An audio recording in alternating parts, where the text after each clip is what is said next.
Hi hello ಎಲ್ಲರಿಗೂ ನಮಸ್ಕಾರ. Welcome back to our YouTube channel. So ಇವತ್ತಿನ ಈ ತರಗತಿಯಲ್ಲಿ ಕಂಪ್ಯೂಟರ್ಗೆ ಸಂಬಂಧಪಟ್ಟಂತಹ ಪ್ರಮುಖ ಪ್ರಶ್ನೋತ್ತರಗಳನ್ನು ನೋಡ್ತಾ ಹೋಗೋಣ. ಸೊ ಈ ತರಗತಿ ಮುಂಬರುವ PDO ಪರೀಕ್ಷೆಗೆ ತುಂಬ ಉಪಯೋಗವಾಗುತ್ತೆ. ಹಾಗಾಗಿ ವಿಡಿಯೋನ ಸ್ಕಿಪ್ ಮಾಡದೆ ಕೊನೆವರೆಗೂ ನೋಡ್ತಾ ಹೋಗಿ. ಇಂದಿನ ಈ ತರಗತಿಯ ಮೊದಲ ಪ್ರಶ್ನೆ ಹೀಗಿದೆ: ಯಾವುದೇ ಡೇಟಾವನ್ನು ಸ್ಥಿರ ಸಮಯದಲ್ಲಿ ಹಿಂದಿರುಗಿಸಬಹುದು, ಅದರ ಭೌತಿಕ ಸ್ಥಳವನ್ನ ಲೆಕ್ಕಿಸದೆಯೇ ಮತ್ತು ಕೆಳಗಿನವುಗಳಲ್ಲಿ ಯಾವುದನ್ನು ಬಳಸಿಕೊಂಡು ಹಿಂದಿನ ಡೇಟಾಗೆ ಸಂಬಂಧಿಸಿದೆ ಅಥವಾ ಇಲ್ಲವೇ? ಸೊ ಆಪ್ಷನ್ ನೋಡೋದಾದ್ರೆ RAM, ROM, CPU, network interface card. So ಈ ಪ್ರಶ್ನೆಗೆ ಸರಿಯಾದ ಉತ್ತರ ಆಪ್ಷನ್ ಎ, ರ್ಯಾಮ್. ಈ ರ್ಯಾಮ್ ಅನ್ನ ನಾವು ರ್ಯಾಂಡಮ್ ಎಕ್ಸೆಸ್ ಮೆಮೊರಿ ಅಂತ ಹೇಳಿ ಕರೆಯುತ್ತೇವೆ. ಸೊ ಈ ರ್ಯಾಂಡಮ್ ಎಕ್ಸೆಸ್ ಮೆಮೊರಿ ಅಥವಾ ರ್ಯಾಮ್ ಎನ್ನುವುದು ಕಂಪ್ಯೂಟರ್ ಮೆಮೊರಿಯ ಒಂದು ರೂಪವಾಗಿದ್ದು ಹಾಗೂ ಇದು ಕಾರ್ಯನಿರ್ವಹಿಸುವ ಡೇಟಾ ಮತ್ತು ಯಂತ್ರದ ಕೋಡನ್ನು ಸಂಗ್ರಹಿಸಲು ಬಳಸಲಾಗುತ್ತದೆ ಅಂತಲೇ ಹೇಳ್ಬೋದು. ಹಾಗೂ ಕೇಳಿದಾಗ ಡೇಟಾವನ್ನು ತಕ್ಷಣ ಹಿಂದಿರುಗಿಸಲಾಗುತ್ತದೆ ಎಂದು ರ್ಯಾಮ್ ಖಚಿತಪಡಿಸಲಾಗುತ್ತದೆ. ಸೊ ಈ ರ್ಯಾಮ್ ಅನ್ನ ರ್ಯಾಂಡಮ್ ಎಕ್ಸೆಸ್ ಮೆಮೊರಿ ಅಂತ ಹೇಳಿ ಕರಿತೀವಿ. ಸೊ ಈ ರ್ಯಾಮು ಕಂಪ್ಯೂಟರ್ ಮೆಮೊರಿಯ ಒಂದು ರೂಪವಾಗಿರುತ್ತದೆ. ನೆಕ್ಸ್ಟ್ ಪ್ರಶ್ನೆ, ಎರಡನೇ ಪ್ರಶ್ನೆ: ರೇಖಾಚಿತ್ರ, ಮುದ್ರಿತ ಪಠ್ಯ ಅಥವಾ ಇತರ ಚಿತ್ರಗಳನ್ನು ಡಿಜಿಟಲ್ ರೂಪಕ್ಕೆ ಪರಿವರ್ತಿಸುವ ಬೆಳಕಿನ ಸೂಕ್ಷ್ಮ ಸಾಧನ ಯಾವುದು? ಆಪ್ಷನ್ ನೋಡೋದಾದ್ರೆ ಕೀಬೋರ್ಡ್, ಪ್ಲೋಟರ್, ಸ್ಕ್ಯಾನರ್, OMR ಇವುಗಳಲ್ಲಿ ಯಾವುದು ಅಲ್ಲ. ಸೊ ಈ ಪ್ರಶ್ನೆಗೆ ಸರಿಯಾದ ಉತ್ತರ ಆಪ್ಷನ್ ಸಿ, ಸ್ಕ್ಯಾನರ್. ರೇಖಾಚಿತ್ರ, ಮುದ್ರಿತ ಪಠ್ಯ ಅಥವಾ ಇತರ ಚಿತ್ರಗಳನ್ನು ಡಿಜಿಟಲ್ ರೂಪಕ್ಕೆ ಪರಿವರ್ತಿಸುವ ಬೆಳಕಿನ ಸೂಕ್ಷ್ಮ ಸಾಧನ ಯಾವುದು ಅಂದರೆ ಸ್ಕ್ಯಾನರ್. ಈ ಸ್ಕ್ಯಾನರ್ ಎನ್ನುವುದು ಮುದ್ರಿತ ಪಠ್ಯ ಅಥವಾ ಛಾಯಾಚಿತ್ರಗಳಂತಹ ಭೌತಿಕ ಮೂಲಗಳಿಂದ ಚಿತ್ರಗಳನ್ನು ಸೆರೆ ಹಿಡಿಯುವಂತಹ ಸಾಧನ ಅಂತಲೇ ಹೇಳ್ಬೋದು. ಹಾಗೂ ಈ ಸ್ಕ್ಯಾನರ್ಗಳು ಚಿತ್ರವನ್ನು ಸೆರೆ ಹಿಡಿಯಲು ಬೆಳಕಿನ ಸೂಕ್ಷ್ಮ ಸಂವೇದಕವನ್ನು ಬಳಸಿಕೊಂಡು ಕಾರ್ಯನಿರ್ವಹಿಸುತ್ತವೆ. ಈ ಸ್ಕ್ಯಾನರು ಏನನ್ನ ಬಳಸಿಕೊಂಡು ಕಾರ್ಯನಿರ್ವಹಿಸುತ್ತವೆ ಅಂದರೆ ಬೆಳಕಿನ ಸೂಕ್ಷ್ಮ ಸಂವೇದಕವನ್ನ ಬಳಸಿಕೊಂಡು ಕಾರ್ಯನಿರ್ವಹಿಸುತ್ತದೆ. ನೆಕ್ಸ್ಟ್ ಮೂರನೇ ಪ್ರಶ್ನೆ: ಕಂಪ್ಯೂಟರ್ನ ಮೂಲ ವಾಸ್ತುಶಿಲ್ಪವನ್ನ ಅಭಿವೃದ್ಧಿಪಡಿಸಿದವರು ಯಾರು? ಆಪ್ಷನ್ ನೋಡೋದಾದ್ರೆ John von Neumann, Charles Babbage, Blaise Pascal, Gordon Moore ಇವುಗಳಲ್ಲಿ ಯಾವುದು ಅಲ್ಲ? ಸೊ ಈ ಪ್ರಶ್ನೆಗೆ ಸರಿಯಾದ ಉತ್ತರ ಆಪ್ಷನ್ ಒಂದು, ಜಾನ್ ವಾನ್ ನ್ಯೂಮನ್. ಕಂಪ್ಯೂಟರ್ನ ಮೂಲ ವಾಸ್ತುಶಿಲ್ಪವನ್ನ ಅಭಿವೃದ್ಧಿಪಡಿಸಿದವರು ಯಾರು ಅಂದ್ರೆ ಜಾನ್ ವಾನ್ ನ್ಯೂಮನ್. ಈ ಜಾನ್ ವಾನ್ ನ್ಯೂಮನ್ ಅವರು 1940ರ ದಶಕದಲ್ಲಿ ಗಣಿತಶಾಸ್ತ್ರಜ್ಞರು ಹಾಗೂ ಭೌತಶಾಸ್ತ್ರಜ್ಞರು ಆಗಿದ್ದರು. ಈ ಜಾನ್ ವಾನ್ ನ್ಯೂಮನ್ ಅನ್ನುವರು 1940ರ ದಶಕದಲ್ಲಿ ಗಣಿತಶಾಸ್ತ್ರಜ್ಞ ಹಾಗೂ ಭೌತಶಾಸ್ತ್ರಜ್ಞ ಆದಂತಹ ವ್ಯಕ್ತಿ ಯಾರು ಅಂದ್ರೆ ಜಾನ್ ವಾನ್ ನ್ಯೂಮನ್ ಅವರು. ಇವರು ಕಂಪ್ಯೂಟರ್ನ ಮೂಲ ವಾಸ್ತುಶಿಲ್ಪವನ್ನ ಅಭಿವೃದ್ಧಿಪಡಿಸಿದರು ಹಾಗೂ ಇದು ಆಧುನಿಕ ಕಂಪ್ಯೂಟರ್ ವಿನ್ಯಾಸದ ಅಡಿಪಾಯವಾಗಿದೆ ಅಂತಾನೆ ಹೇಳ್ಬೋದು. ನೆಕ್ಸ್ಟ್ ನಾಲ್ಕನೇ ಪ್ರಶ್ನೆ: ಕಂಪ್ಯೂಟರ್ ಅನ್ನ ಎಷ್ಟು ತಲೆಮಾರುಗಳಲ್ಲಿ ವರ್ಗೀಕರಿಸಬಹುದು? ಕಂಪ್ಯೂಟರ್ಗಳನ್ನ ಎಷ್ಟು ತಲೆಮಾರುಗಳಲ್ಲಿ ವರ್ಗೀಕರಿಸಬಹುದು? ಆಪ್ಷನ್ ನೋಡೋದಾದ್ರೆ 3, 4, 5, 6. ಸೊ ಈ ಪ್ರಶ್ನೆಗೆ ಸರಿಯಾದ ಉತ್ತರ ಆಪ್ಷನ್ ಸಿ, 5. ಕಂಪ್ಯೂಟರ್ ಅನ್ನ ಎಷ್ಟು ತಲೆಮಾರುಗಳಲ್ಲಿ ವರ್ಗೀಕರಿಸಬಹುದು ಅಂದ್ರೆ 5 ತಲೆಮಾರುಗಳಲ್ಲಿ ವರ್ಗೀಕರಿಸಬಹುದು. ಅವುಗಳು ಯಾವುವು ಅಂದ್ರೆ ಮೊದಲನೇ ತಲೆಮಾರು 1946ರಿಂದ 59 ಹಾಗೂ 1959ರಿಂದ 1965 ಹಾಗೂ 1965ರಿಂದ 1971, 1971ರಿಂದ 1980 ಹಾಗೂ 1980ರ ನಂತರ. ಸೊ ಅವು 5 ತಲೆಮಾರುಗಳನ್ನು ನೋಡ್ತಾ ಹೋದ್ರೆ ಮೊದಲನೇ ತಲೆಮಾರು ಸ್ಟಾರ್ಟ್ ಆಗಿದ್ದೆ 1946ರಿಂದ 59. ಸೊ ಈ 59ರಿಂದ ಇದು ಸ್ಟಾರ್ಟ್ ಆಗಿ 65ಕ್ಕೆ ಎಂಡ್ ಆಗುತ್ತಾ, ಇದು 65ರಿಂದ ಸ್ಟಾರ್ಟ್ ಆಗಿ 71ಕ್ಕೆ ಎಂಡ್ ಆಗುತ್ತಾ, ಇದು 71ರಿಂದ ಸ್ಟಾರ್ಟ್ ಆಗಿ 80ಕ್ಕೆ ಎಂಡ್ ಆಗುತ್ತಾ, ಇದು 80ರ ನಂತರ ಸ್ಟಾರ್ಟ್ ಆಗುತ್ತಾ. ಈ 5 ತಲೆಮಾರುಗಳಲ್ಲಿ ಬಳಸಲಾಗಿರುವಂತಹ ವಿವಿಧ ಮೂಲಗಳ ಕುರಿತು ಪ್ರಶ್ನೆಗಳು ಖಂಡಿತ ಬರ್ತವೆ. ಅವುಗಳ ಕುರಿತು ನೋಡೋದಾದ್ರೆ ಮೊದಲನೇ ತಲೆಮಾರಿನಲ್ಲಿ ನಿರ್ವಾತ ಟ್ಯೂಬ್ಗಳನ್ನ ಬಳಸಲಾಯಿತು. ನಿರ್ವಾತ ಟ್ಯೂಬ್ಗಳಿಗೆ ವ್ಯಾಕ್ಯೂಮ್ ಟ್ಯೂಬ್ ಅಂತ ಹೇಳಿ ಕರೆಯುತ್ತಾರೆ. ಮೊದಲನೇ ತಲೆಮಾರಿನಲ್ಲಿ ನಿರ್ವಾತ ಟ್ಯೂಬು ಹಾಗೂ ಎರಡನೇ ತಲೆಮಾರಿನಲ್ಲಿ ಟ್ರಾನ್ಸಿಸ್ಟರ್ಗಳು ಹಾಗೂ ಮೂರನೇ ತಲೆಮಾರುಗಳಲ್ಲಿ ಇಂಟಿಗ್ರೇಟೆಡ್ ಸರ್ಕ್ಯೂಟ್ಗಳು, ಇವುಗಳನ್ನು IC ಅಂತ ಹೇಳಿ ಕರಿತೀವಿ ಇಂಗ್ಲಿಷ್ನಲ್ಲಿ, ಇಂಟಿಗ್ರೇಟೆಡ್ ಸರ್ಕ್ಯೂಟ್ಗಳು ಹಾಗೂ ನಾಲ್ಕನೇ ತಲೆಮಾರುಗಳಲ್ಲಿ ಮೈಕ್ರೋ ಪ್ರೊಸೆಸ್ಗಳು ಹಾಗೂ ಐದನೇ ತಲೆಮಾರುಗಳಲ್ಲೂ ಕೂಡ ಮೈಕ್ರೋ ಪ್ರೊಸೆಸರ್ಗಳು. ಸೊ ಮೊದಲನೇ ತಲೆಮಾರುಗಳಲ್ಲಿ ನಿರ್ವಾತ ಟ್ಯೂಬು, ಎರಡನೇ ತಲೆಮಾರುಗಳಲ್ಲಿ ಟ್ರಾನ್ಸಿಸ್ಟರ್ಗಳು, ಮೂರನೇ ತಲೆಮಾರಿನಲ್ಲಿ ಇಂಟಿಗ್ರೇಟೆಡ್ ಸರ್ಕ್ಯೂಟ್ಗಳು ಹಾಗೂ ನಾಲ್ಕನೇ ಹಾಗೂ ಐದನೇ ತಲೆಮಾರುಗಳಲ್ಲಿ ಮೈಕ್ರೋ ಪ್ರೊಸೆಸರ್ಗಳನ್ನ ಅಳವಡಿಸಲಾಯಿತು ಅಂತಾನೆ ಹೇಳ್ಬೋದು. ಐದನೇ ಪ್ರಶ್ನೆ, ಐದನೇ ತಲೆಮಾರಿನ ಕಂಪ್ಯೂಟರ್ಗಳು ಆಧರಿಸಿದೆ. ಐದನೇ ತಲೆಮಾರಿನ ಕಂಪ್ಯೂಟರ್ಗಳು ಆಧರಿಸಿವೆ. ಏನನ್ನ ಆಧರಿಸಿದೆ ಅನ್ನೋದು ಪ್ರಶ್ನೆ ಇದೆ. ಆಪ್ಷನ್ ನೋಡೋದಾದ್ರೆ ಕೃತಕ ಬುದ್ಧಿಮತ್ತೆ, ಪ್ರೋಗ್ರಾಮಿಂಗ್ ಇಂಟೆಲಿಜೆನ್ಸ್, ಸಿಸ್ಟಮ್ ಜ್ಞಾನ, VVLSI. ಸೊ ಈ ಪ್ರಶ್ನೆಗೆ ಸರಿಯಾದ ಉತ್ತರ ಆಪ್ಷನ್ ಎ, ಕೃತಕ ಬುದ್ಧಿಮತ್ತೆ. ಈ ಕೃತಕ ಬುದ್ಧಿಮತ್ತೆಯನ್ನ ಆಧರಿಸಿದ ಐದನೇ ತಲೆಮಾರಿನ ಕಂಪ್ಯೂಟಿಂಗ್ ಸಾಧನಗಳು ಇನ್ನೂ ಅಭಿವೃದ್ಧಿಯಲ್ಲಿವೆ ಅಂತಾನೆ ಹೇಳ್ಬೋದು. ಆದರೂ ಧ್ವನಿ ಗುರುತಿಸುವಿಕೆ ಅಂತಹ ಕೆಲವು ಅಪ್ಲಿಕೇಶನ್ಗಳನ್ನ ಇಂದು ಬಳಸಲಾಗುತ್ತಿದೆ. ಹಾಗಾಗಿ ಈ ಐದನೇ ತಲೆಮಾರಿನಲ್ಲಿ ಕಂಪ್ಯೂಟರ್ಗಳು ಆಧರಿಸಿದ್ದು ಯಾವುದನ್ನ ಅಂದ್ರೆ ಕೃತಕ ಬುದ್ಧಿಮತ್ತೆಯನ್ನ. ನೆಕ್ಸ್ಟ್ ಆರನೇ ಪ್ರಶ್ನೆ, ಮೈಕ್ರೋ ಪ್ರೊಸೆಸರ್ ಅನ್ನು ಯಾವ ಪೀಳಿಗೆಯ ಕಂಪ್ಯೂಟರ್ಗಳಲ್ಲಿ ಪರಿಚಯಿಸಲಾಯಿತು? ಮೈಕ್ರೋ ಪ್ರೊಸೆಸರ್ ಅನ್ನ ಯಾವ ಪೀಳಿಗೆಯ ಕಂಪ್ಯೂಟರ್ಗಳಲ್ಲಿ ಪರಿಚಯಿಸಲಾಯಿತು? ಎರಡನೇ ತಲೆಮಾರಿನ, ನಾಲ್ಕನೇ ತಲೆಮಾರಿನ, ಆಪ್ಷನ್ ಸಿ 2A ಮತ್ತು B ಹಾಗೂ ಮೂರನೇ ತಲೆಮಾರಿನ. ಸೊ ಈ ಪ್ರಶ್ನೆಗೆ ಸರಿಯಾದ ಉತ್ತರ ಆಪ್ಷನ್ ಬಿ, ನಾಲ್ಕನೇ ತಲೆಮಾರಿನ. ಮೈಕ್ರೋ ಪ್ರೊಸೆಸರ್ ಅನ್ನ ಯಾವ ಪೀಳಿಗೆಯ ಕಂಪ್ಯೂಟರ್ಗಳಲ್ಲಿ ಪರಿಚಯಿಸಲಾಯಿತು ಅಂದ್ರೆ ನಾಲ್ಕನೇ ತಲೆಮಾರಿನ ಕಂಪ್ಯೂಟರ್ನಲ್ಲಿ ಈ ಮೈಕ್ರೋ ಪ್ರೊಸೆಸರ್ಗಳನ್ನ ಪರಿಚಯಿಸಲಾಯಿತು. ಈ ಮೈಕ್ರೋ ಪ್ರೊಸೆಸರ್ ನಾಲ್ಕನೇ ತಲೆಮಾರಿನ ಕಂಪ್ಯೂಟರ್ಗಳನ್ನ ತಂದಿತ್ತು. ಸೊ ಯಾಕೆ ತಂದಿತು ಅಂದ್ರೆ ಸಾವಿರಾರು ಇಂಟಿಗ್ರೇಟೆಡ್ ಸರ್ಕ್ಯೂಟ್ಗಳನ್ನ ಒಂದೇ ಸಿಲಿಕಾನ್ ಚಿಪ್ ನಲ್ಲಿ ನಿರ್ಮಿಸುವ ಉದ್ದೇಶದಿಂದ ಈ ನಾಲ್ಕನೇ ತಲೆಮಾರಿನಲ್ಲಿ ಮೈಕ್ರೋ ಪ್ರೊಸೆಸರ್ಗಳನ್ನ ಬಳಕೆಗೆ ತರಲಾಯಿತು. ಸೊ ಆ ಉದ್ದೇಶ ಕೂಡ ನೆರವೇರಿತು ಅಂತಾನೆ ಹೇಳ್ಬೋದು. ನೆಕ್ಸ್ಟ್ ಪ್ರಶ್ನೆ, ಏಳನೇ ಪ್ರಶ್ನೆ, ಕೆಳಗಿನ ಯಾವ ಸ್ಮರಣೆಯು ಅಸ್ಥಿರವಲ್ಲ? ಕೆಳಗಿನ ಯಾವ ಸ್ಮರಣೆಯು ಅಸ್ಥಿರವಲ್ಲ?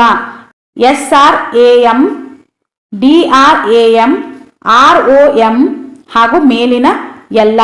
ಸೊ ಈ ಪ್ರಶ್ನೆಗೆ ಸರಿಯಾದ ಉತ್ತರ ಆಪ್ಷನ್ ಸಿ, ROM ಅಂದ್ರೆ ರೋಮ್.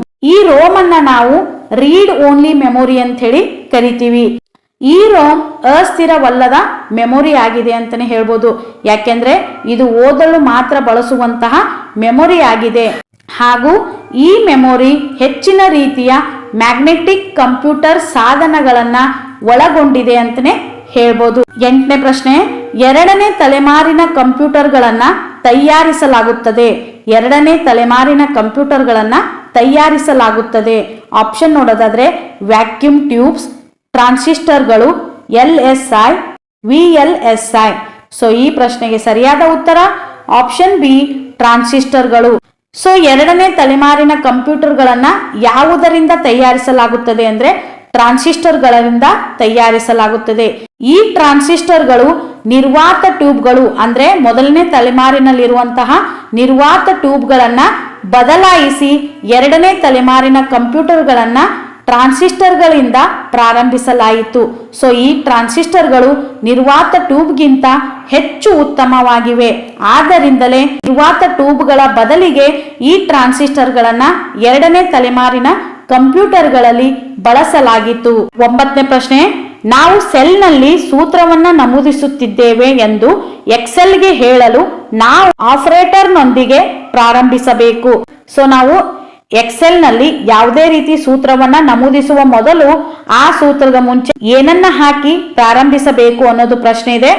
ಆಪ್ಷನ್ ನೋಡೋದಾದ್ರೆ $ಚಿಹ್ನೆಯನ್ನ ಹಾಕಬೇಕು, ಅಥವಾ ಆಟ್ ಚಿಹ್ನೆಯನ್ನ ಹಾಕಬೇಕು, ಅಥವಾ ಪ್ಲಸ್ ಚಿಹ್ನೆಯನ್ನ ಹಾಕಬೇಕು, ಅಥವಾ ಈಕ್ವಲ್ ಟು ಚಿಹ್ನೆಯನ್ನ ಹಾಕಬೇಕು. ಸೊ ಈ ಪ್ರಶ್ನೆಗೆ ಸರಿಯಾದ ಉತ್ತರ ಆಪ್ಷನ್ ಡಿ ಈಕ್ವಲ್ ಟು.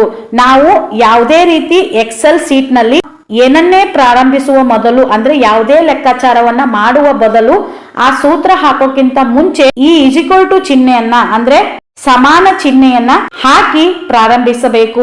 ಒಂದು ವೇಳೆ ಈ ಸಮಾನ ಚಿಹ್ನೆಯನ್ನ ಹಾಕದೆ ನಾವು ಸೂತ್ರ ಹಾಕಿದ್ರೆ ಖಂಡಿತ ನಮಗೆ ರಿಸಲ್ಟ್ ಸಿಗೋದಿಲ್ಲ. ಸೊ ಎಕ್ಸೆಲ್ ಶೀಟ್ ನಲ್ಲಿ ಯಾವುದೇ ಸೂತ್ರ ಅಥವಾ ಲೆಕ್ಕಾಚಾರಗಳನ್ನ ಮಾಡುವ ಮೊದಲು ಈ ಸಮ ಚಿಹ್ನೆಯನ್ನ ಹಾಕಲೇಬೇಕು. ನೆಕ್ಸ್ಟ್ 10ನೇ ಪ್ರಶ್ನೆ, ಈ ಕೆಳಗಿನವುಗಳಲ್ಲಿ ಯಾವುದು ನಿಮ್ಮ ಕಂಪ್ಯೂಟರ್ ನಲ್ಲಿರುವ ಮೆಮೊರಿಯನ್ನ ಸೂಚಿಸುತ್ತದೆ? ಆಪ್ಷನ್ ನೋಡೋದಾದ್ರೆ RAM, RAM, DSL, USB ಹಾಗೂ LAN, LAN. ಸೊ ಈ ಪ್ರಶ್ನೆಗೆ ಸರಿಯಾದ ಉತ್ತರ option A RAM, RAM. So ಈ RAM ಅನ್ನ ನಾವು ರ್ಯಾಂಡಮ್ ಎಕ್ಸೆಸ್ ಮೆಮೊರಿ ಅಂತ ಹೇಳಿ ಕರಿತೀವಿ. ಸೊ ಈ ಕಂಪ್ಯೂಟರ್ ಮೆಮೊರಿಯು 2 ಮೂಲಭೂತ ಪ್ರಕಾರಗಳನ್ನ ಹೊಂದಿದೆ ಅಂತಾನೆ ಹೇಳ್ಬೋದು. ಮೊದಲನೇದು ಯಾವುದು ಅಂದ್ರೆ ಪ್ರಾಥಮಿಕ ಮೆಮೊರಿ ಹಾಗೂ ಎರಡನೇದು ಸೆಕೆಂಡರಿ ಮೆಮೊರಿ. ಮೊದಲನೇದು ಪ್ರಾಥಮಿಕ ಅಥವಾ ಪ್ರೈಮರಿ ಮೆಮೊರಿ, ಎರಡನೇದು ಸೆಕೆಂಡರಿ ಮೆಮೊರಿ. ಇವುಗಳು ಕಂಪ್ಯೂಟರ್ ಮೆಮೊರಿಯ 2 ಮೂಲಭೂತ ಪ್ರಕಾರಗಳು ಅಂತಾನೆ ಹೇಳ್ಬೋದು. ಸೊ ಈ ಪ್ರಾಥಮಿಕ ಮೆಮೊರಿಯಲ್ಲಿ ರ್ಯಾಮ್ ಮತ್ತು ರೋಮ್ಗಳನ್ನ ನಾವು ನೋಡಬಹುದು. ಈ ಪ್ರಾಥಮಿಕ ಮೆಮೊರಿಗಳಲ್ಲಿ ರ್ಯಾಮ್ ಮತ್ತು ರೋಮ್ಗಳನ್ನ ನೋಡಬಹುದು. ಹಾಗೂ ಈ ಸೆಕೆಂಡರಿ ಮೆಮೊರಿಯಲ್ಲಿ ಹಾರ್ಡ್ ಡ್ರೈವ್, CD ಹಾಗೂ ಇತ್ಯಾದಿಗಳನ್ನ ನಾವು ಈ ಸೆಕೆಂಡರಿ ಮೆಮೊರಿಗಳಲ್ಲಿ ನೋಡಬಹುದು. ಇನ್ನು ಈ ರ್ಯಾಮ್ ತಾತ್ಕಾಲಿಕ ಬಾಷ್ಪಶಿಲ್ಪ ನೋಡಬಹುದು. ಸೊ ಈ ರ್ಯಾಮ್ ಅನ್ನ ನಾವು ತಾತ್ಕಾಲಿಕ ಅಥವಾ ಬಾಷ್ಪಶೀಲ ಎಂದು ಕರೆಯುತ್ತೇವೆ. ರ್ಯಾಮ್ ಅನ್ನ ತಾತ್ಕಾಲಿಕ ಅಥವಾ ಬಾಷ್ಪಶೀಲ ಮೆಮೊರಿ ಅಂತ ಹೇಳಿ ಕರಿತೀವಿ. ಇನ್ನು ರೋಮ್ ಅಂದ್ರೆ ರೀಡ್ ಓನ್ಲಿ ಮೆಮೊರಿ ಅಂತ ಹೇಳಿ ಕರಿತೀವಿ. ಸೊ ಇದು ಶಾಶ್ವತ ಮೆಮೊರಿ ಆಗಿದೆ. ತಾತ್ಕಾಲಿಕ ಮೆಮೊರಿ ಯಾವುದು ಅಂದ್ರೆ ರ್ಯಾಮ್ ಹಾಗೂ ಶಾಶ್ವತ ಮೆಮೊರಿ ಯಾವುದು ಅಂದ್ರೆ ರೋಮು. ಈ ರೋಮ್ ಅನ್ನ ನಾವು ಓದಲು ಮಾತ್ರ ಬಳಸ್ತೀವಿ. ಈ ರ್ಯಾಮ್ ಅನ್ನ ಓದು ಮತ್ತು ಬರಹಕ್ಕಾಗಿ ಬಳಸುತ್ತೇವೆ. ನೆಕ್ಸ್ಟ್ 11ನೇ ಪ್ರಶ್ನೆ, ಮದರ್ ಬೋರ್ಡ್ ನಲ್ಲಿನ ಘಟಕಗಳ ನಡುವೆ ಮಾಹಿತಿಯು ಯಾವ ರೀತಿ ಚಲಿಸುತ್ತದೆ? ಮದರ್ ಬೋರ್ಡ್ ನಲ್ಲಿನ ಘಟಕಗಳ ನಡುವೆ ಮಾಹಿತಿಯು ಯಾವ ರೀತಿ ಚಲಿಸುತ್ತದೆ? ಆಪ್ಷನ್ ನೋಡೋದಾದ್ರೆ flash memory, CMOS, option 3 base, option D ಬಸ್ಸುಗಳು. ಸೊ ಈ ಪ್ರಶ್ನೆಗೆ ಸರಿಯಾದ ಉತ್ತರ ಆಪ್ಷನ್ ಡಿ ಬಸ್ಸುಗಳು. ಮದರ್ ಬೋರ್ಡ್ ನಲ್ಲಿ ಘಟಕಗಳ ನಡುವೆ ಮಾಹಿತಿಯು ಯಾವ ರೀತಿ ಚಲಿಸುತ್ತದೆ ಅಂದ್ರೆ ಬಸ್ಸುಗಳ ಮೂಲಕ. ಈ ಬಸ್ಸುಗಳ ಮೂಲಕ ಮದರ್ ಬೋರ್ಡ್ ನ ಘಟಕಗಳ ನಡುವೆ ಮಾಹಿತಿ ಚಲಿಸುತ್ತದೆ. 12ನೇ ಪ್ರಶ್ನೆ, ಸ್ಪ್ರೆಡ್ ಶೀಟ್ ನಲ್ಲಿ ಡೇಟಾವನ್ನ ಹೇಗೆ ಆಯೋಜಿಸಲಾಗಿದೆ? ಸ್ಪ್ರೆಡ್ ಶೀಟ್ ನಲ್ಲಿ ಡೇಟಾವನ್ನು ಹೇಗೆ ಆಯೋಜಿಸಲಾಗಿದೆ? ಆಪ್ಷನ್ ನೋಡೋದಾದ್ರೆ ಸಾಲುಗಳು ಮತ್ತು ಸ್ಥಳಗಳು, ಆಪ್ಷನ್ ಬಿ ಪದರಗಳು ಮತ್ತು ವಿಮಾನಗಳು, ಆಪ್ಷನ್ ಸಿ ಎತ್ತರ ಮತ್ತು ಅಗಲ, ಆಪ್ಷನ್ ಡಿ ಸಾಲುಗಳು ಮತ್ತು ಕಾಲಂಗಳು. ಸೊ ಈ ಪ್ರಶ್ನೆಗೆ ಸರಿಯಾದ ಉತ್ತರ ಆಪ್ಷನ್ ಡಿ ಸಾಲುಗಳು ಮತ್ತು ಕಾಲಂಗಳು.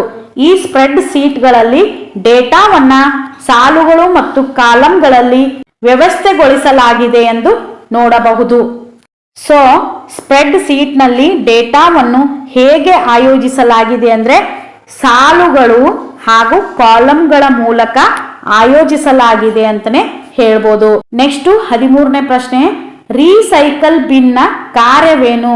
ರೀಸೈಕಲ್ ಬಿನ್ ನ ಕಾರ್ಯವೇನು? ಆಪ್ಷನ್ ನೋಡೋದಾದ್ರೆ ಅಳಿಸಿದ ಫೈಲ್ ಅನ್ನ ಸಂಗ್ರಹಿಸುವುದು, ತಾತ್ಕಾಲಿಕ ಫೈಲ್ ಅನ್ನ ಸಂಗ್ರಹಿಸುವುದು, ದೋಷಪೂರಿತ ಫೈಲ್ ಅನ್ನ ಸಂಗ್ರಹಿಸುವುದು ಹಾಗೂ ಡಾಕ್ಯುಮೆಂಟ್ ಫೈಲ್ ಅನ್ನ ಸಂಗ್ರಹಿಸುವುದು. ಸೊ ಈ ಪ್ರಶ್ನೆಗೆ ಸರಿಯಾದ ಉತ್ತರ ಆಪ್ಷನ್ ಎ ಅಳಿಸಿದ ಫೈಲ್ ಅನ್ನ ಸಂಗ್ರಹಿಸುವುದು. ರೀಸೈಕಲ್ ಬಿನ್ ನ ಕಾರ್ಯವೇನು ಅಂದ್ರೆ ಅಳಿಸಿದ ಫೈಲ್ ಅನ್ನ ಸಂಗ್ರಹಿಸುವುದು.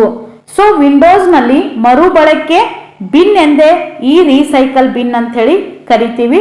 ಸೊ ಫೋಲ್ಡರ್ ಅಥವಾ ಡೈರೆಕ್ಟರಿಯಾಗಿ ಅಲ್ಲಿ ಅಳಿಸಲಾದ ಐಟಂಗಳನ್ನ ತಾತ್ಕಾಲಿಕವಾಗಿ ಸಂಗ್ರಹಿಸಲಾಗುತ್ತದೆ ಹಾಗೂ ಮರುಬಳಕೆ ಬಿನ್ ನಲ್ಲಿರುವಂತಹ ಫೈಲ್ಗಳನ್ನ ಅವುಗಳ ಮೂಲ ಸ್ಥಾನಕ್ಕೆ ಸಬಹುದು. ಸೊ ಈ ರೀಸೈಕಲ್ ಬಿನ್ ನಲ್ಲಿರುವಂತಹ ಯಾವುದೇ ಫೈಲ್ ಇದ್ರೂ ಕೂಡ ಅದನ್ನ ನಾವು ಮೂಲ ಸ್ಥಳಕ್ಕೆ ಮರುಸ್ಥಾಪಿಸಬಹುದು. 14ನೇ ಪ್ರಶ್ನೆ, ಮ್ಯಾಗ್ನೆಟಿಕ್ ಟೇಪುಗಳು, ವಿಡಿಯೋಗಳು ಅಥವಾ ಟರ್ಮಿನಲ್ಗಳ ಗುಂಪು ಸಾಮಾನ್ಯವಾಗಿ ಒಬ್ಬ ಮಾಸ್ಟರ್ನ ನಿಯಂತ್ರಣದಲ್ಲಿರುತ್ತದೆ. ಆಪ್ಷನ್ ನೋಡೋದಾದ್ರೆ ಸಿಲಿಂಡರ್, ಕ್ಲಸ್ಟರ್, ಮೇಲ್ಮೈ, ಟ್ರ್ಯಾಕ್. ಸೊ ಈ ಪ್ರಶ್ನೆಗೆ ಸರಿಯಾದ ಉತ್ತರ ಆಪ್ಷನ್ ಬಿ, ಕ್ಲಸ್ಟರ್. ಮ್ಯಾಗ್ನೆಟಿಕ್ ಟೇಪುಗಳು, ವಿಡಿಯೋಗಳು ಅಥವಾ ಟರ್ಮಿನಲ್ಗಳ ಗುಂಪು ಸಾಮಾನ್ಯವಾಗಿ ಒಬ್ಬ ಮಾಸ್ಟರ್ನ ನಿಯಂತ್ರಣದಲ್ಲಿರುತ್ತದೆ ಅಂದ್ರೆ ಕ್ಲಸ್ಟರ್ನ ನಿಯಂತ್ರಣದಲ್ಲಿರುತ್ತದೆ. ಹಾಗಾದ್ರೆ ಈ ಕ್ಲಸ್ಟರ್ ಅಂದ್ರೆ ಏನು? ಈ ಕ್ಲಸ್ಟರ್ ಸಾಮಾನ್ಯವಾಗಿ ಒಬ್ಬ ಮಾಸ್ಟರ್ನ ನಿಯಂತ್ರಣದಲ್ಲಿರುವಂತಹ ಮ್ಯಾಗ್ನೆಟಿಕ್ ಟೇಪುಗಳು, ವಿಡಿಯೋಗಳು ಅಥವಾ ಟರ್ಮಿನಲ್ಗಳ ಗುಂಪು ಈ ಕ್ಲಸ್ಟರ್ ಆಗಿದೆ ಅಂತಾನೆ ಹೇಳ್ಬೋದು. 15ನೇ ಪ್ರಶ್ನೆ, ಸಿಗ್ನಲ್ ಪರಿವರ್ತನೆ ಮಾಡುವ ಸಾಧನ ಯಾವುದು? ಸಿಗ್ನಲ್ ಪರಿವರ್ತನೆ ಮಾಡುವ ಸಾಧನ ಯಾವುದು? ಆಪ್ಷನ್ ನೋಡೋದಾದ್ರೆ modulator, modem, keyboard, floater. So ಈ ಪ್ರಶ್ನೆಗೆ ಸರಿಯಾದ ಉತ್ತರ ಆಪ್ಷನ್ ಎ, ಮಾಡ್ಯುಲೇಟರ್. ಈ ಮಾಡ್ಯುಲೇಟರ್ ಎಲೆಕ್ಟ್ರಾನಿಕ್ಸ್ ಮತ್ತು ದೂರ ಸಂಪರ್ಕದಲ್ಲಿ ಮಾಡ್ಯುಲೇಷನ್ ಎನ್ನುವುದು ಆವರ್ತಕ ತರಂಗ ರೂಪದ ಒಂದು ಅಥವಾ ಹೆಚ್ಚಿನ ಗುಣಲಕ್ಷಣಗಳನ್ನ ಬದಲಾಯಿಸುವ ಪ್ರಕ್ರಿಯೆಯಾಗಿದೆ ಅಂತಾನೆ ಹೇಳ್ಬೋದು. ಹಾಗೂ ಇದನ್ನು ಕ್ಯಾರಿಯಲ್ ಸಿಗ್ನಲ್ ಅಂತಲೂ ಕೂಡ ಕರೆಯುತ್ತಾರೆ. ಸೊ ಮಾಡ್ಯುಲೇಟರ್ ಅನ್ನ ಕ್ಯಾರಿಯಲ್ ಸಿಗ್ನಲ್ ಅಂತಲೂ ಕೂಡ ಕರೆಯುತ್ತಾರೆ. ಸೊ ಈ ಮಾಡ್ಯುಲೇಟರ್ ಏನ್ ಮಾಡುತ್ತಂದ್ರ ಎಲೆಕ್ಟ್ರಾನಿಕ್ಸ್ ಮತ್ತು ದೂರ ಸಂಪರ್ಕ ಕೇಂದ್ರಗಳಲ್ಲಿ ತರಂಗ ರೂಪದ ಒಂದು ಅಥವಾ ಹೆಚ್ಚಿನ ಗುಣಲಕ್ಷಣಗಳನ್ನ ಬದಲಾಯಿಸುವಂತಹ ಪ್ರಕ್ರಿಯೆಯನ್ನ ಈ ಮಾಡ್ಯುಲೇಟರ್ ಕೈಗೊಳ್ಳುತ್ತದೆ. ಸೊ ಸಿಗ್ನಲ್ ಪರಿವರ್ತನೆ ಮಾಡುವಂತಹ ಸಾಧನ ಯಾವುದು ಅಂದ್ರೆ ಮಾಡ್ಯುಲೇಟರ್. ಸೊ ಇದಾಗಿತ್ತು ಇಂದಿನ ತರಗತಿ. ಈ ತರಗತಿಯಲ್ಲಿ ಕಂಪ್ಯೂಟರ್ಗೆ ಸಂಬಂಧಪಟ್ಟಂತಹ ಪ್ರಮುಖ 15 ಪ್ರಶ್ನೆಗಳನ್ನ ನೋಡ್ತಾ ಬಂದೆವು. ಸೊ ಈ ತರಗತಿ ಖಂಡಿತ ನಿಮಗೆ ಇಷ್ಟವಾಗಿದೆ ಅಂತ ಹೇಳಿ ಭಾವಿಸ್ತಾ ಇದ್ದೀನಿ. ಸೊ ಈ ತರಗತಿ ನಿಮಗೆ ಇಷ್ಟವಾದ್ರೆ ಪ್ಲೀಸ್ ಲೈಕ್ ಮಾಡಿ, ಶೇರ್ ಮಾಡಿ ಹಾಗೂ ತಪ್ಪದೆ ಸಬ್ಸ್ಕ್ರೈಬ್ ಮಾಡ್ಕೊಳ್ಳಿ. ಹಾಗೂ ಇಲ್ಲಿಯವರೆಗೂ ಯಾರೆಲ್ಲ ಸಬ್ಸ್ಕ್ರೈಬ್ ಮಾಡ್ಕೊಳ್ಳಾರ್ದೆ ಈ ಚಾನಲ್ ನ ವೀಕ್ಷಣೆ ಮಾಡ್ತಾ ಇದ್ರೋ ದಯವಿಟ್ಟು ಎಲ್ಲರೂ ಸಬ್ಸ್ಕ್ರೈಬ್ ಮಾಡಿಕೊಂಡು ಈ ಚಾನಲ್ ಅನ್ನ ವೀಕ್ಷಣೆ ಮಾಡ್ತಾ ಹೋಗಿ. ಹಾಗೂ ಇಲ್ಲಿಯವರೆಗೂ ಈ ತರಗತಿಯನ್ನ ವೀಕ್ಷಣೆ ಮಾಡಿದ ತಮಗೆಲ್ಲರಿಗೂ ಥ್ಯಾಂಕ್ ಯು ಸೋ ಮಚ್.